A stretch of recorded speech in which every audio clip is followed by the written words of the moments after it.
Selamat pagi, salam sejahtera untuk kita semua. Perkenalkan, nama saya Fahmi Sahlan, SAK MAK. Saya dari salah satu dosen dari perguruan tinggi swasta di Kota Kendari, yaitu Sekolah Tinggi Ilmu Ekonomi 66 Kendari, pada program studi akuntansi. Saat ini saya sedang mengikuti proses seleksi sertifikasi dosen tahun 2025 yang diselenggarakan oleh Kementerian Pendidikan Tinggi, Sains dan Teknologi. Dalam hal pernyataan diri dosen dalam kunjung kerja Tridharma Perguruan Tinggi. Dalam video kali ini akan memaparkan terkait rencana pembelajaran semester yang akan saya bawakan. Untuk mata kuliah akuntansi keuangan 2, mata kuliah ini tentunya bersifat wajib dan memiliki bobot SKS sebanyak 3 SKS dengan kode mata kuliah EK 1302. Untuk capaian pembelajaran dalam mata kuliah ini, yang pertama adalah sikap nomor 9, yaitu menunjukkan sikap bertanggung jawab atas pekerjaan di bidang keahliannya secara mandiri. Dan juga yang kedua adalah menginternalisasi prinsip-prinsip etika bisnis dan profesi akuntan. Selain itu, untuk penguasaan pengetahuan, maka mahasiswa mampu untuk menguasai konsep secara teoritis mendalam tentang pertama, yaitu kerangka dasar penyajian dan penyusunan laporan keuangan. Yang kedua, kebijakan dan prinsip-prinsip akuntansi. Yang ketiga, terkait siklus. Yang keempat, pengakuan, pengukuran, penyajian, dan pengungkapan elemen-elemen dalam laporan keuangan. Dan yang terakhir tentunya adalah mampu menganalisis laporan keuangan. Kemudian untuk CPL yang ketiga tentang keterampilan umum, yang pertama adalah mahasiswa itu harus mampu menerapkan pemikiran secara logis, kritis, sistematis, dan inovatif dalam hal terkait pengembangan atau implementasi ilmu pengetahuan dan teknologi yang memperhatikan dan menerapkan nilai-nilai humaniora yang sesuai dengan bidang keahliannya. Selain itu, keterampilan umum yang harus dikuasai oleh mahasiswa yaitu adalah mengkombinasikan kompetensi yang teknik dan juga keahlian profesional untuk menyelesaikan penugasan kerja mereka. Dan yang terakhir, mahasiswa mampu mempresentasikan informasi dan mengungkapkan ide dengan jelas, baik secara lisan maupun tertulis kepada pemangku kepentingan. CPO yang terakhir adalah keterampilan khusus, di mana mahasiswa itu harus mampu secara mandiri menyusun, menganalisis, dan menginterpretasikan laporan keuangan entitas tersendiri dengan mengaplikasikan prinsip-prinsip akuntansi atas transaksi bisnis sesuai dengan standar akuntansi keuangan umum dan juga standar akuntansi keuangan entitas privat yang berlaku efektif tahun 2024. Selanjutnya, saya menjelaskan beberapa capaian pembelajaran lulusan yang harus dicapai oleh mahasiswa. Untuk CPMK yang pertama tentunya adalah bahwa mahasiswa mampu menerapkan PSAK berbasis IFRS dalam laporan keuangan perusahaan. Yang kedua, mahasiswa mampu menjelaskan kaitan antara unsur laporan keuangan seperti yang ada di dalam laporan posisi keuangan, laporan laba rugi dan komprehensif lainnya, laporan perumahan modal dan laporan arus kas, serta catatan atas laporan keuangan. Serta CPMK yang terakhir yaitu adalah bahwa mahasiswa mampu menerapkan perlakuan akuntansi tentang pengakuan, pengukuran, penyajian, dan juga pengungkapan terkait akun-akun khususnya yang terdapat pada laporan keuangan. Deskripsi singkat mata kuliah akuntansi keuangan 2 adalah bahwa mata kuliah ini bertujuan untuk memberikan pemahaman kepada mahasiswa tentang konsep-konsep dalam hal pengakuan, pengukuran, penilaian, pelaporan, pengungkapan, serta analisisnya terhadap pos-pos yang ada di dalam laporan keuangan, khususnya tentang pos liabilitas lancar, liabilitas tidak lancar, ekuitas, sekuritas fidusian, investasi, pengakuan pendapatan, akuntansi pensiun, akuntansi sewa, dan juga perubahan kebijakan akuntansi tentunya dalam hal konteks laporan keuangan. Dalam mata kuliah ini, beberapa materi yang disajikan. Yang pertama tentunya adalah terkait liabilitas lancar, yang kedua liabilitas tidak lancar, yang ketiga terkait permodalan atau ekuitas, yang keempat terkait dilutif sekuritas, yang kelima investasi, yang keenam adalah pengakuan pendapatan, yang ketujuh tentang akuntansi pensiun, yang kedelapan tentang akuntansi sewa, dan yang terakhir adalah perubahan kebijakan akuntansi. Tentunya seluruh materi pokok yang akan mahasiswa pelajari pada akuntansi keuangan 2 ini harus berdasarkan pada standar akuntansi keuangan umum yang terkini, yang efektif pada tahun 2025. Referensi utama yang saya gunakan adalah pertama buku dari Kieso dan juga Weijen, yaitu dengan judul Intermediate Accounting yang berbasis IFRS tahun 2014. Referensi kedua tentunya yang dikeluarkan oleh Ikatan Akuntansi Indonesia, yaitu Standar Akuntansi Keuangan Umum yang efektif per 1 Januari 2025. Dan yang ketiga bukunya Dwi Martani DKK, yaitu dengan judul Akuntansi Keuangan Menengah berbasis PSKK tahun 2012. Media pembelajaran yang saya gunakan pada mata kuliah ini, yang pertama tentunya PowerPoint, kemudian PDF, kemudian Microsoft Excel, kemudian Google Classroom, dan juga Quizzes. Untuk perangkat keras tentunya saya menggunakan LCD atau dan proyektor, laptop, notebook, serta papan tulis. Untuk mata kuliah ini saya akan mengampu 16 kali pertemuan. Tentunya dalam 16 kali pertemuan 14 kali interaktif tatap muka. Untuk pertemuan ke-8 dan juga pertemuan 16 adalah pelaksanaan ujian tengah semester dan juga ujian akhir semester.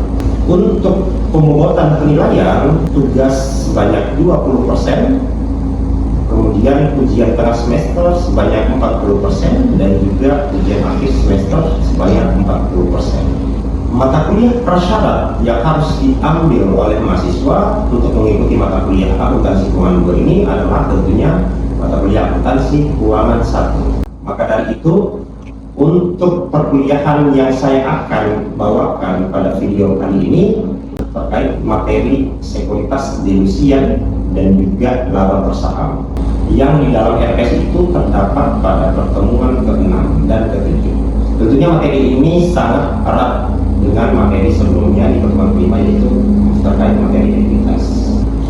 Demikian video pernyataan diri saya. Selanjutnya mari kita saksikan video pembelajaran berikut ini. Bismillahirrahmanirrahim. Assalamualaikum warahmatullahi wabarakatuh. Waalaikumsalam warahmatullahi wabarakatuh. Selamat pagi, salam sejahtera untuk kita semua. Swastiastu, namo buddhaya, salam kebajikan. Alhamdulillah hari ini kita masuk materi terkait sekuritas delusian dan laba bersaham. Materi ini tentunya lanjutan dari materi kita yang sebelumnya. Nah, jadi saya harapkan teman-teman itu dapat fokus ke materi ini karena sangat penting untuk materi berikutnya. Nah, pembelajaran kita hari ini semoga berjalan dengan lancar hingga akhir. Kemudian teman-teman juga mendapatkan manfaat ilmu pengetahuan yang dapat digunakan untuk pada saat teman-teman sekalian ini sudah dapat bekerja mungkin di perusahaan kantor akuntan publik. Sebelum kita masuk ke materi ini terkait sekuritas delusian dan juga terkait laba bersaham, oke, kita coba dulu mengingat kembali materi kita minggu lalu. Saya kasih pengantar. Jadi pengantar ini fungsinya supaya kalian bisa mengikuti materi sekuritas delusian. Tanpa pengetahuan materi yang minggu lalu, kalau mahasiswa tidak paham yang minggu lalu, otomatis materi sekarang kita ini tidak bisa kalian terima. Pokoknya masih bingung pasti gitu. Materi minggu lalu itu terkait penerbitan saham. Jadi kalau kita lihat dari beberapa jenis saham itu bukti kepemilikan oleh investor. Investor kalau mau memiliki perusahaan, maka dia harus melakukan pembelian lembar saham. Nah, banyak jenis saham itu. Ada saham preferen, ada saham biasa. Ini yang paling umum, saham preferen dan saham biasa. Nah, ada namanya sekuritas derivatif atau instrumen derivatif. Nah, ini yang kita mau bahas sekarang. Instrumen derivatif itu adalah instrumen, umumnya dia instrumen perjanjian atau kontrak investor dengan perusahaan. Untuk apa? Nah, tergantung isi kontraknya. Banyak macam-macam derivatif. Nah, yang kita mau bahas sekarang khusus saja terkait saham dan juga ekuitas. Nanti pasti di kedepannya itu kalian akan dapatkan juga materi-materi derivatif lainnya, instrumen keuangan derivatif lainnya. Banyak jenisnya. Tapi yang kita mau fokus sekarang itu adalah di lembar saham dulu. Nah, apa tujuan pembelajaran kita hari ini? Tujuan pembelajaran kita yang pertama, mahasiswa itu diharapkan mampu untuk bisa menjelaskan terkait akuntansi penerbitan saham, pengkonversian dan penghentian sekuritas yang dapat dikonversi. Oke, satu. Yang kedua tujuannya adalah menjelaskan akuntansi waran saham yang diterbitkan bersama sekuritas lain. Ini sebentar kita bahas masalah waran saham. Itu sama bagian dari opsi saham juga. Gitu. Dan yang ketiga adalah menjelaskan akuntansi dan pelaporan rencana kompensasi saham. Nah, kalau yang ketiga ini, bahwa pembayaran, contoh pembayaran terkait rewardnya karyawan atau petinggi karyawan. Biasa itu diberikan juga terkait opsi saham. Karyawan-karyawan yang memiliki kinerja baik akan diberikan opsi saham, bahwa karyawan itu nanti diberikan reward, diukur berdasarkan kinerjanya. Bahwa ketika dia bisa pegang reward, dia akan bisa diberikan hak untuk membeli saham biasa di harga sekian, walaupun harganya fluktuasi. Misalnya dia tiba-tiba naik, tapi nilai kontraknya itu dibeli di harga sekian, di harga di paling bawah misalnya. Itu bisa seperti itu. Nah, itu nanti dijelaskan di bab 3, di poin ketiga. Itu materi kita terakhir. Nah, tapi itu kita masih berbicara sekuritas dilusi yang dulu. Kita belum berbicara dilusi laba per saham, belum di situ. Minggu berikutnya. Jadi materi ini kita bagi dua sesuai RPS kita. Sebelum kita mulai, mungkin saya coba absen dulu. Ada yang izin sakit, ada. John Renaldi izin kenapa dia? Oh, cuti. Aldi. Siti Nur Afifah. Afifah. Adinda Salsabila. Adelia Azahra. Oke, baik, kita masuk ke dalam materi. Pertama, harus memahami dulu beberapa istilah. Yang pertama, laba per saham itu diatur di dalam PSAK 56. Nanti kita coba bahas. Dan materi ini sudah sesuai dengan PSAK 56 terkait laba per saham. Nah, istilah yang diatur di dalam PSAK 56 yang pertama adalah anti dilusi. Istilah ini yang harus dipahami. Dan dilusi ini dua poin intinya dalam materi kita sebetulnya. Dua poin ini, anti dilusi dan juga dilusi. Apa yang dimaksud anti dilusi? Anti dilusi itu adalah kenaikan laba per saham atau penurunan rugi per saham. Itu dulu. Bila disebut anti dilusi ketika sahamnya dia naik, kemudian ketika laba per sahamnya dia naik, dan ketika rugi per sahamnya dia turun. Itu disebut anti dilusi. Apa yang menyebabkan dia naik laba per sahamnya? Yang menyebabkan dia naik adalah karena sebagai akibat dari adanya asumsi, ingat, dari adanya asumsi bahwa instrumen dapat dikonversi telah dikonversi, opsi atau waran telah dilaksanakan, atau saham biasa telah diterbitkan berdasarkan pada pemenuhan ketentuan-ketentuan tertentu. Kalau dilusi berarti sebaliknya, sama saja penyebabnya seperti itu. Jadi yang sebabkan dia pertama, bahwa seorang akuntan pada saat dia mau menyusun laporan keuangan per 31 Desember, dia kan harus menyajikan informasi terkait laba per sahamnya. Oke, jadi nanti itu ada dua laba per saham. Di bagian mana? Di bagian laporan laba rugi komprehensif. lainnya. Berarti bagian bawah.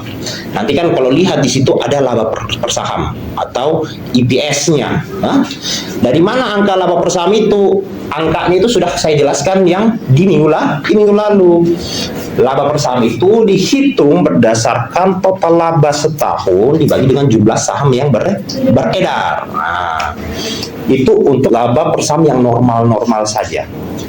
Nah, kemudian di dalam PSAK 56 itu diatur bahwa dalam menyajikan informasi keuangan, perusahaan harus menyajikan terkait adanya dilusi laba per saham, yaitu berupa penurunan laba per saham atau peningkatan rugi per sahamnya.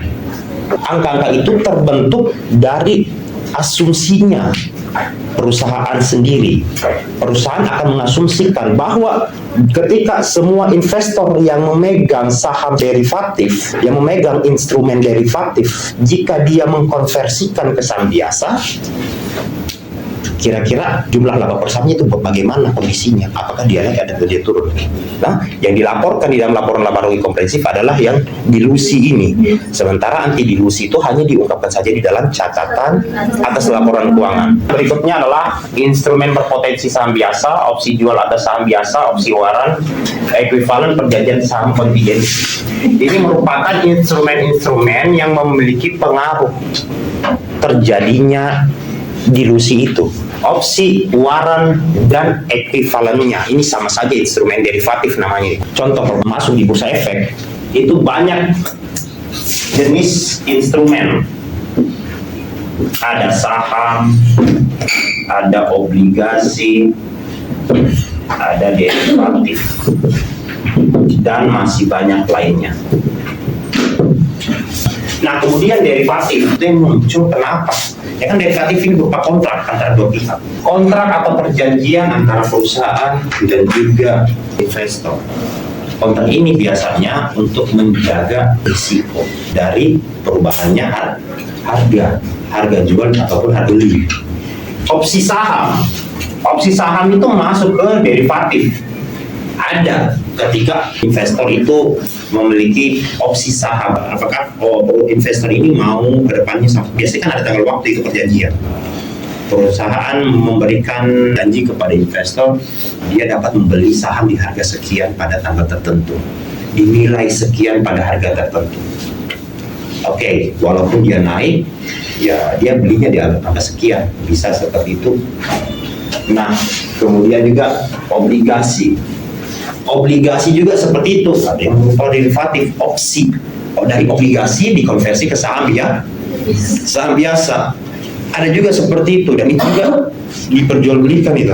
Investor ketika dia punya instrumen derivatif opsi saham, biasanya yang dipegang itu saham preferen. Saham preferen itu dapat dikonversi menjadi saham biasa. Jadi dia tidak perlu lagi membeli saham biasa baru, atau dia jual saham preferennya, baru dia beli lagi saham baru, saham biasanya. Kalau misalnya dia mau tukar, kenapa? Karena nilainya pasti menggunakan nilai pasar. Nilai pasar bisa saja mahal. Dengan adanya opsi ini, maka dia akan jaga nilai itu. Itu maksudnya, dan itu disebut lindung nilai. Nah, kalau obligasi kan itu dia liabilitas, utang yang akan dikonversi ke ekuitas. Obligasi saham biasa, di dalamnya berarti ada komponen saham biasa dan juga ada obligasinya. Kalau yang derivatif obligasi, oke? Kalau derivatifnya saham preferen, dia ada dua, ada saham instrumen saham biasa, ada juga saham preferennya. Begitu juga opsi obligasi, ada saham biasanya, ada obligasinya, komponennya. Jadi pada saat proses konversi itu diperlukan menghitung berapakah nilai yang sebenarnya dari obligasi itu dan berapakah nilai yang sebenarnya dari saham biasa itu. Yang pertama yang menyebabkan sebuah laba per saham itu terdilusi, salah satu instrumen derivatif yaitu utang dapat dikonversi. Obligasi yang dapat dirubah menjadi sekuritas lain, ini karakteristik yang pertama. Pokoknya utang dapat dikonversi ini, yaitu adalah obligasi yang dapat diubah menjadi sekuritas lain. Berarti dirubah menjadi saham biasa. Karakteristik satu, memiliki manfaat sebagaimana halnya sebuah obligasi, yaitu terdapat garansi pembayaran bunga. Itu manfaatnya. Jadi obligasi ya keuntungannya apa? Keuntungannya adalah bunga. Kita kan sudah bahas itu, bahkan kita melakukan hitung-hitungan kan gitu. Yang kemudian kedua, memiliki keistimewaan untuk mengubahnya menjadi saham. Jadi dia istimewa, ini namanya opsi. Utang dapat dikonversi. Jadi opsi obligasi di mana ada dua komponen, satu memiliki obligasi pasti, yaitu ada pokok dan bunganya, yang kedua dapat mengubahnya menjadi saham. Ada yang ditanyakan? Tadi dia bilang obligasi bisa dikonversi ke saham, kan yang tadi kita bilang saham biasa. Ada nggak kira-kira obligasi yang bisa dikonversi ke saham preferen? Adakah obligasi yang bisa dikonversi ke saham preferen? Oke. Kalau untuk obligasi dikonversi ke saham preferen, untuk kasus itu saya jarang temukan. Oke. Kenapa bisa seperti itu? Sebetulnya yang paling banyak diburu oleh investor, kan yang biasa perusahaan itu menyesuaikan jumlah saham, jenis saham preferen, saham biasa, saham konversi, itu dia tentukan banyaknya. Itu berdasarkan kebutuhan investor atau peluang. Oke. Saham, kenapa jarang ada yang melakukan obligasi ke saham preferen? Itu menurut saya, ini menurut pribadi sebetulnya, karena jarang saya temukan kasus seperti itu. Pertama, sebetulnya saham preferen itu adalah saham yang hanya mendapatkan hak dividen saja. Satu. Yang kedua, bahwa saham preferen itu tidak memiliki hak suara.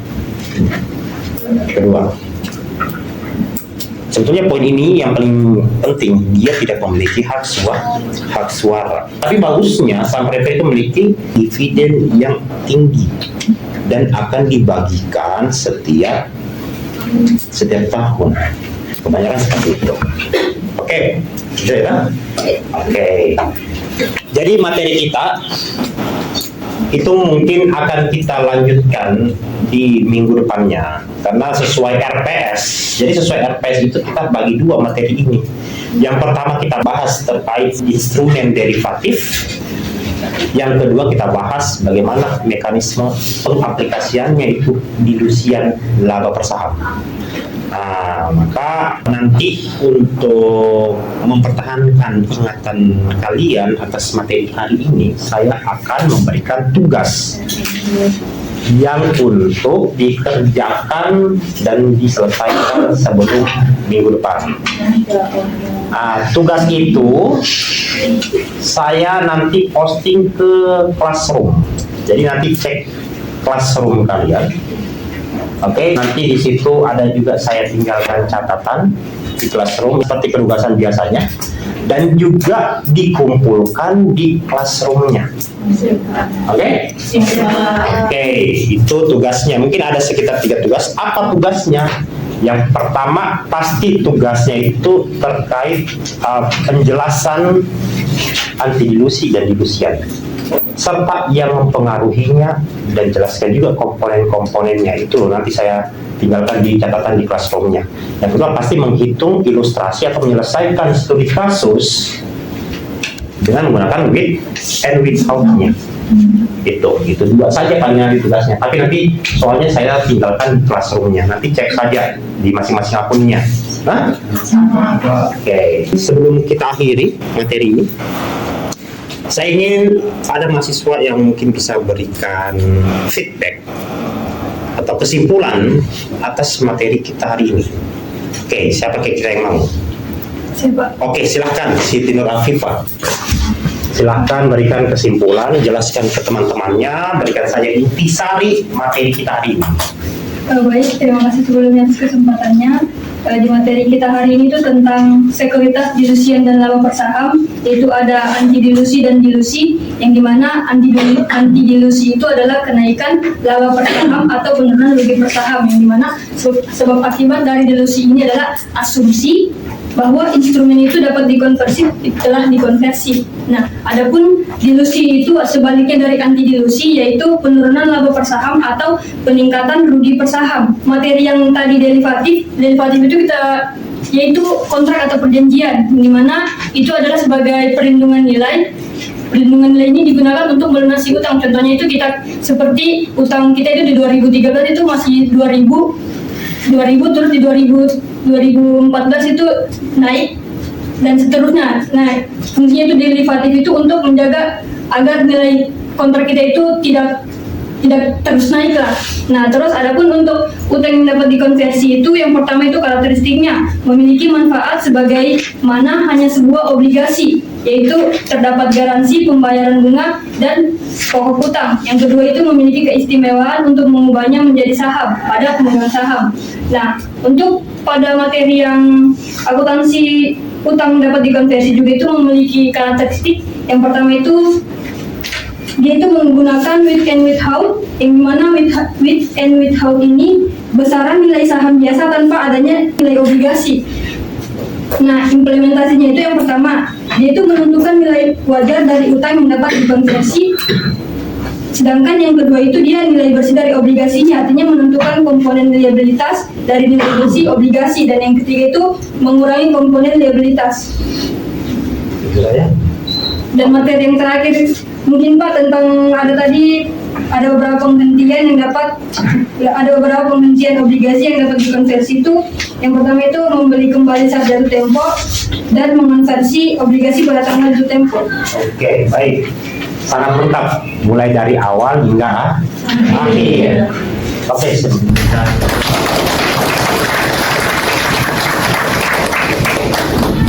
Alhamdulillah, saya berharap sangat mudah dimengerti untuk teman-teman sekalian, dapat memetik manfaatnya untuk teman-teman sekalian.